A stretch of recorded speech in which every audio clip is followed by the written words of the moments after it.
Good morning. After our last video, I got a lot of really great comments and suggestions about what we might want to consider as far as supporting this roof and preventing the bales from compressing any further. We have an idea, and I want to run it by you guys. We had originally thought of putting in 2x4s vertically on the walls, very similar to what we did in the tool shed, and this would allow us to mount things to the walls, like kitchen cabinets, for example, or other shelving units. Instead of making these 2x4s, which were originally going to go between the toe-up and the box beam, what I'm thinking is I can take 2x6s and run these on the wall between the floor and the box beam. Here, maybe I can show you better here. This is the underside of the box beam right here. And you can see how it's sitting on the bale. And then we may have to carve out channels in the bales. We would be able to insert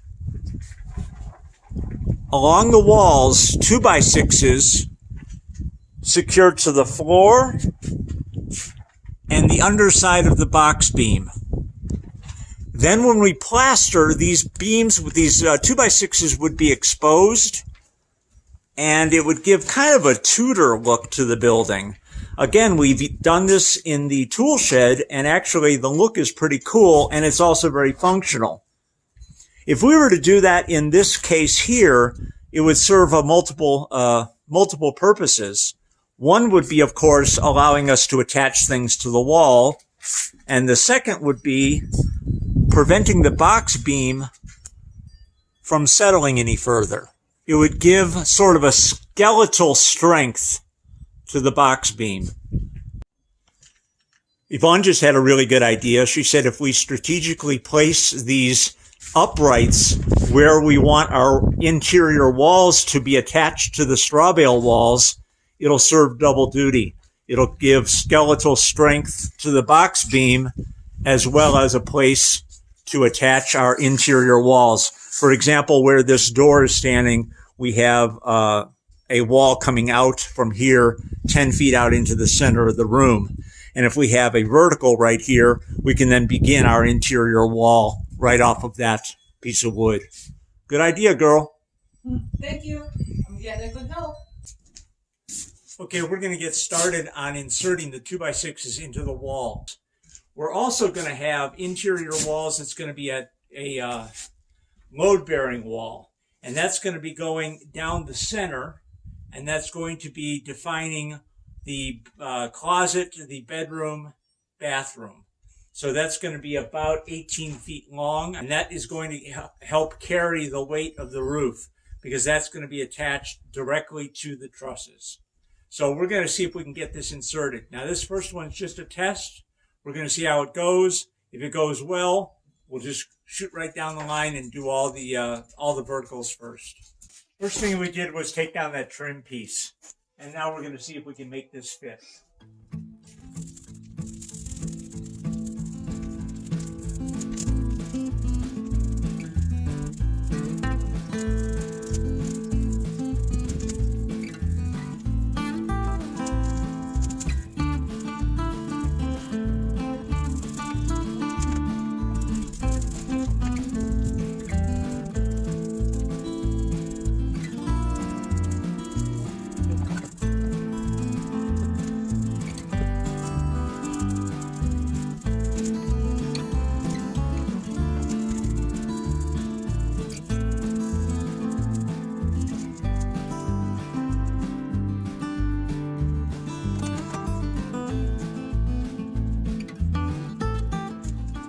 So I'll tell you, after the first 2 or 3 minutes, I was kind of concerned that this wasn't going to work. But we just stuck with it, and we're actually able to make a channel in the straw bales without cutting the strings.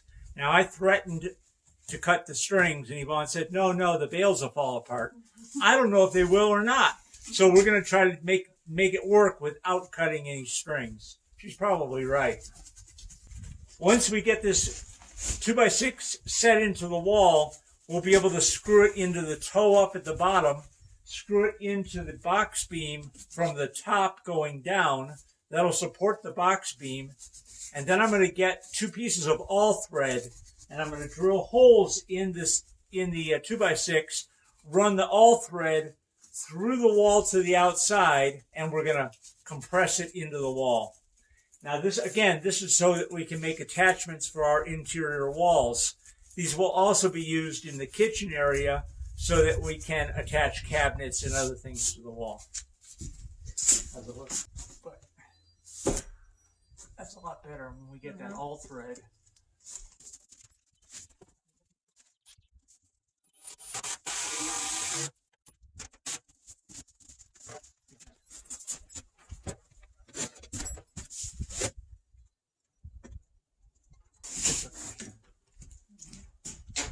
And that's okay too.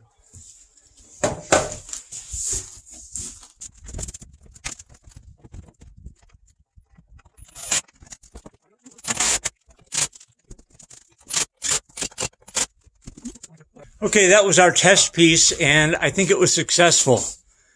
So what we're going to do is I got to go get some more 2x6s because this is the only piece that we had laying around. Yvonne is just taking some of the loose straw and packing it in behind the 2x6.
As you can see, I sanded this down because Yvonne said she might want either a different color or natural wood.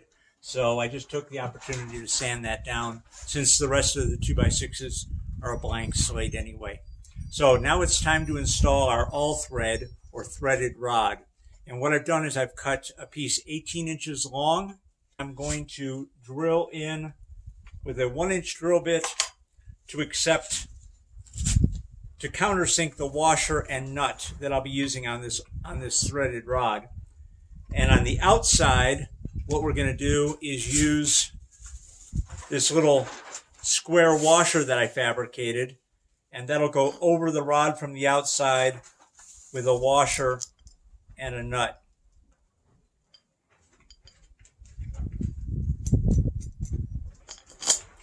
So that's what it'll look like from the outside. And that'll allow us to compress this 2x6 to the bale from the inside.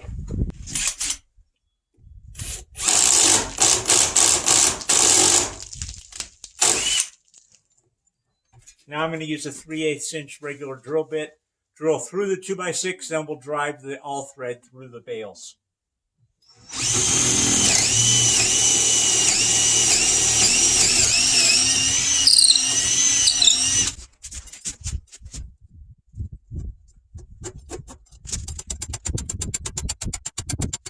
Okay, it's driven in. I should have countersunk that hole just maybe another 1/8 of an inch, but it'll be okay for right now.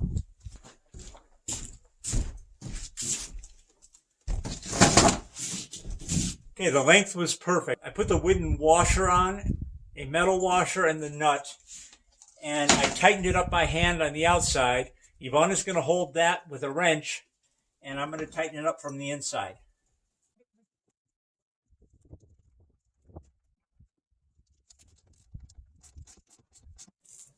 Okay, that looks pretty good. So now what I'll have to do is I'll have to get an angle grinder and cut this off on the inside.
Good morning, it's day 2, and we're going to get back to work installing more of these 2x6 uprights.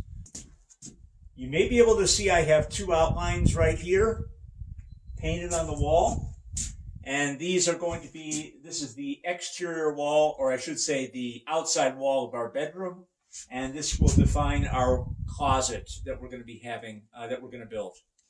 So I have to get these 2 installed. After we install these remaining 2 on the northern wall, we'll do the southern wall. And after the southern wall is finished, that's when we'll begin doing our load-bearing wall, which runs the width of the house.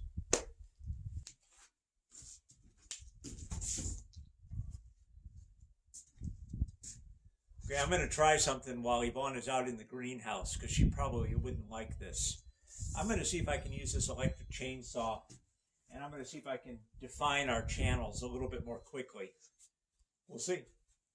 I'm going to do my best not to cut the strings.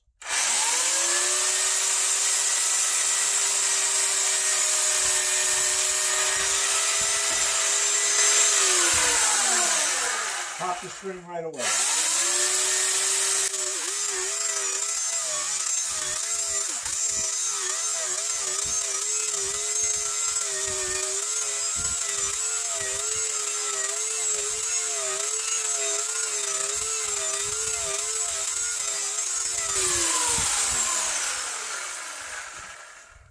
Well, we'll see if that made any difference or not. I just popped 1 string.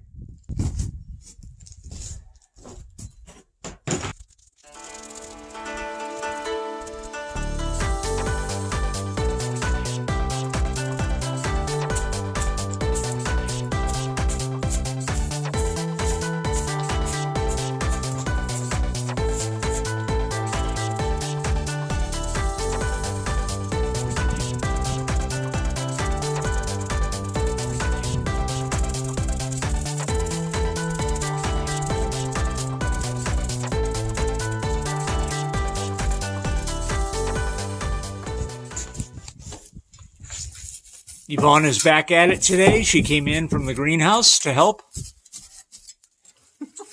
And I admitted that I cut a string on the bale.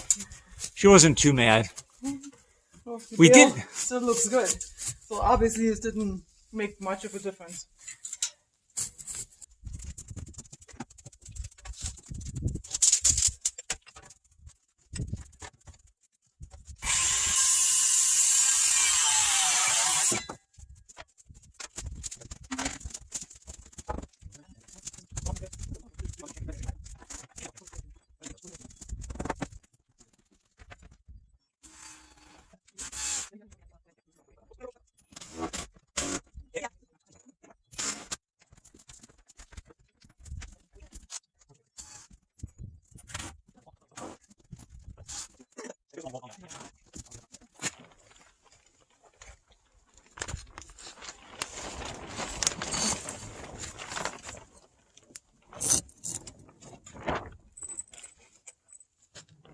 Yvonne? Yes. Okay, let's do the bottom two first, okay? Yeah, the bottom two. So we're doing two separate pieces of wood, and we're doing the bottom ones first. Okay? Okay, and which one are you going to the window or the outside? I'm getting them both set up, and then I'll let you know.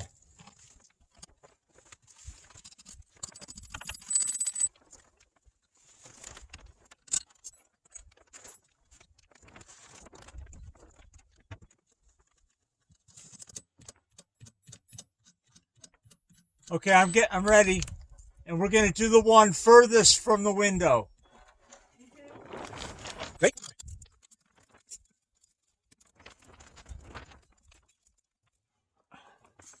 Okay, that's good. Let's go to the next one.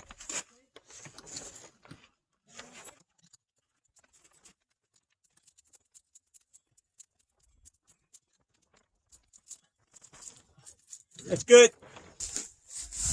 Okay, guys, we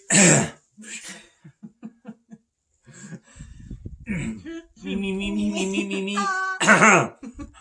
Rubber baby buggy bumpers, rubber baby buggy bumpers.